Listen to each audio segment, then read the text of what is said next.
سیرت نبی رحمت صلی اللہ علیہ وسلم چیپٹر 14.3 سریہ علی بن ابی طالب ربیع الاول 9 ہجری۔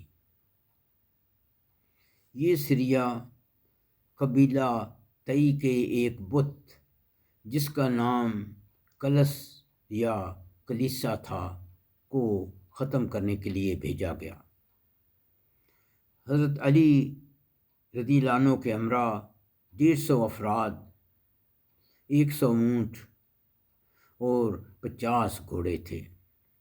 مسلمانوں نے حاتم طائی کے محلے پر حملہ کر کے بت کو مسمار کر دیا۔ قیدیوں میں حاتم طائی کی بیٹی بھی تھی، جبکہ حاتم کا بیٹا عدی شام بھاگ گیا۔ حاتم کی بیٹی نے مدینہ میں رسول اکرم صلی اللہ علیہ وسلم سے رحم کی درخواست کی۔ اس نے کہا کہ میرے والد فوت ہو چکے ہیں، میں بڑھیا ہوں اور کسی کی خدمت کرنے کی طاقت نہیں رکھتی، آپ صلی اللہ علیہ وسلم مجھ پر احسان کریں، اللہ آپ پر احسان کرے گا۔ آپ نے پوچھا تمہارے لیے کون آ سکتا ہے؟ کہنے لگی عدی بن حاتم۔ آپ صلی اللہ علیہ وسلم نے فرمایا وہی جو اللہ اور رسول سے بھاگا ہے۔ پھر آپ صلی اللہ علیہ وسلم آگے بڑھ گئے۔ دوسرے دن بھی یہی بات ہوئی، پھر تیسرے دن بھی یہی بات ہوئی، تو آپ صلی اللہ علیہ وسلم نے احسان فرما کر اسے آزاد کر دیا۔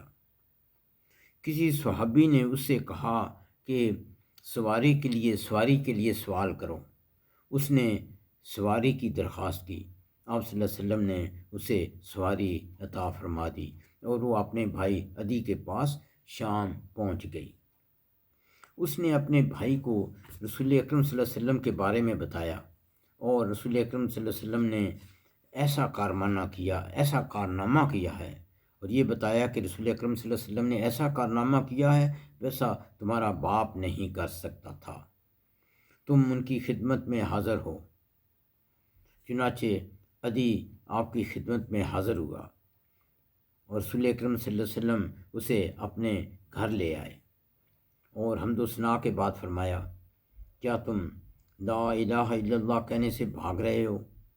اگر ایسا ہے تو بتاؤ کیا تمہیں اللہ کے سوا کسی اور معبود کا علم ہے؟ عدی نے کہا نہیں۔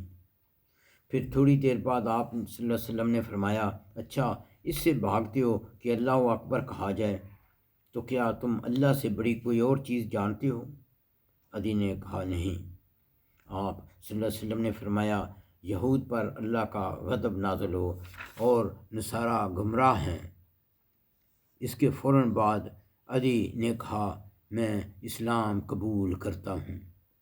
یہ سن کر رسول اکرم صلی اللہ علیہ وسلم بہت خوش ہوئے اور عدی کو ایک انصاری کے ہاں ٹھہرا دیا، اور وہ صبح شام رسول اکرم صلی اللہ علیہ وسلم کی خدمت میں حاضر ہوتے رہے۔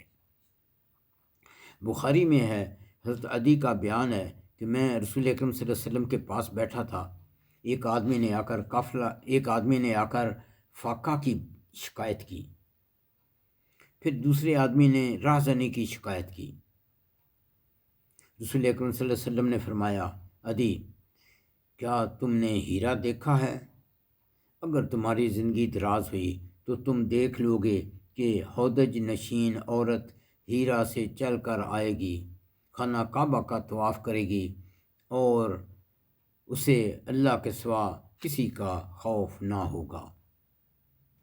اور اگر تمہاری زندگی دراز ہوئی تو تم کسریٰ کے خزانے فتح کرو گے، اور اگر تمہاری زندگی دراز ہوئی تو تم دیکھو گے کہ آدمی چلو بھر کر سونا یا چاندی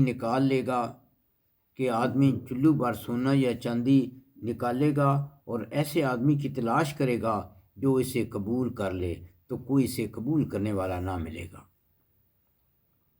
اسی روایت کے اخیر میں حضرت عدی کا بیان ہے کہ میں نے دیکھا کہ ہودج نشین عورت ہیرا سے چل کر خانہ کعبہ کا طواف کرتی ہے اور اسے اللہ کے سوا کسی کا خوف نہیں، اور میں خود ان لوگوں میں تھا جنہوں نے کسریٰ کے خزانے فتح کیے۔ اور اگر تم لوگوں کی زندگی دراز ہوئی تو تم وہ چیز بھی دیکھ لو گے جو رسول اکرم صلی اللہ علیہ وسلم نے فرمائی، یعنی آدمی چلو بھر سونا یا چاندی نکالے گا اور اسے یہ سونا چاندی قبول کرنے والا شخص نہ ملے گا۔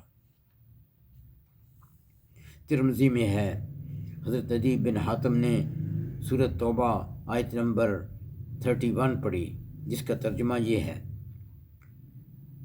ان لوگوں نے اللہ کو چھوڑ کر اپنے عالموں اور درویشوں کو رب بنایا، اور مریم کے بیٹے مسیح کو بھی، حالانکہ انہیں صرف ایک اللہ ہی کی عبادت کا حکم دیا گیا تھا، جس کے سوا کوئی معبود نہیں، وہ ان کے شریک مقرر کرنے سے پاک ہے۔ حضرت عدی بن حاتم نے رسول اکرم صلی اللہ علیہ وسلم سے عرض کیا کہ یہود و نصارہ نے اپنے علماء کی کبھی عبادت نہیں کی، پھر یہ کیوں کہا گیا ہے کہ انہوں نے ان کو رب بنا لیا؟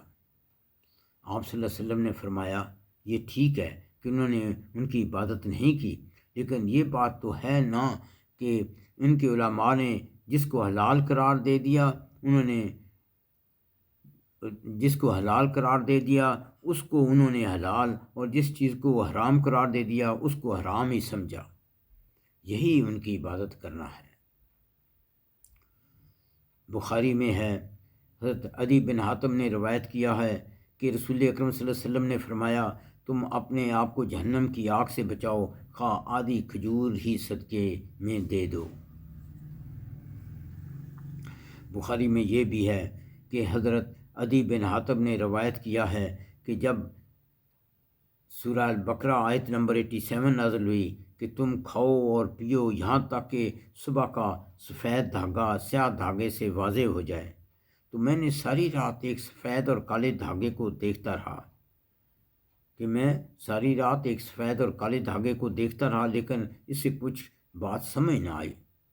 اگلے روز میں نے رسول اکرم صلی اللہ علیہ وسلم سے اپنا قصہ عرض کیا، تو آپ صلی اللہ علیہ وسلم نے فرمایا، اس کا مطلب رات کی تاریکی اور صبح کی سفیدی ہے،